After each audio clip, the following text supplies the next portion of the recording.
What will be the future of ex-Muslims in India? In my whole lifetime, I have never thought that I would witness such a movement like ex-Muslim, especially in the Indian subcontinent. From my early childhood, I lived in a place where the numbers of Muslims and Hindus are equal. So technically, they are not minorities in my area and in my state. Also because my state government is so favorable to those.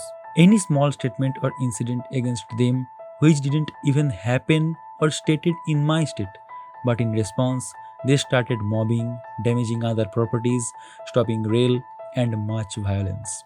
I was not able to find what is actually peace in that particular religion.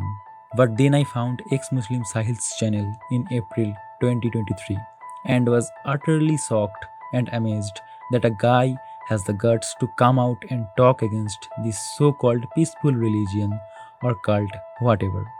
Then I started binge watching ex Muslim channels and cancelled my Netflix subscription because the quality of the content is to the top. Now, coming to the point, what will be their future in India? I am avoiding statistics because they can be found easily on the internet, and the statistical number in reality will much be higher because not everyone is comfortable coming out and claiming themselves as an ex Muslim. Number 1. The philosophy behind a movement. If we study the greatest movements in history, we can find some core philosophical traits which made the movement successful and gave them long term oxygen. A movement like this needs some self sacrificing, logical, knowledgeable flag bearers who can carry out the mission and can fire the first lamps on this long road. I am happy that we have ex-Muslim Sahil, Adam Seeker, Faizu, Samir, Haris Sultan, and many more who are doing their job throughout beautifully. In a movement, participants needs funds and support, and I am glad people are providing these to them to survive. In this modern time, movements are performed mentally more than physically.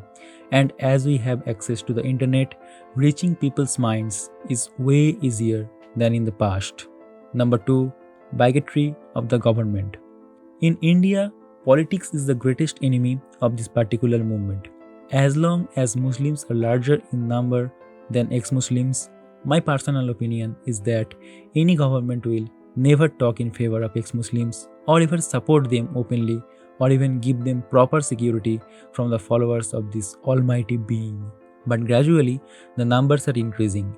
Hope someday this movement will gather that amount of number by which they can seek the attention of the government and the court.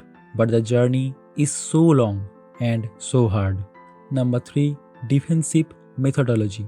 In some scientific research, it has been proved that in an argument, if the opposite party is not able to prove their points and has no answer but is not open minded to accept the truth, they go in defensive method.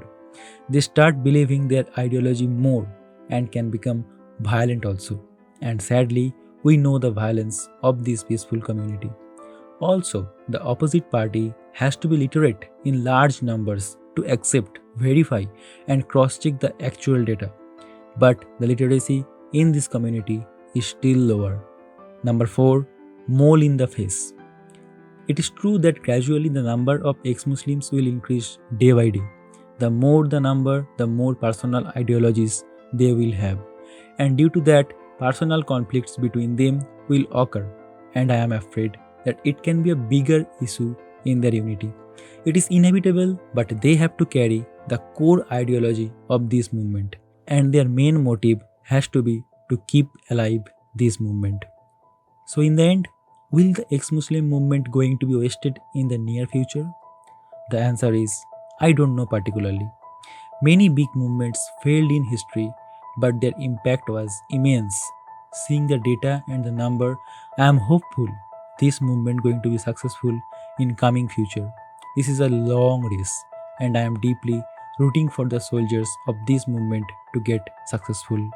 The blow ex-Muslim have given into the face of Islam, they have never expected that. Now that non-Muslims are also aware of their motives and reality, we have a lot to counterattack their pseudo-intellect. This is the Sanatan scholar, going off air for today. See you in the next video.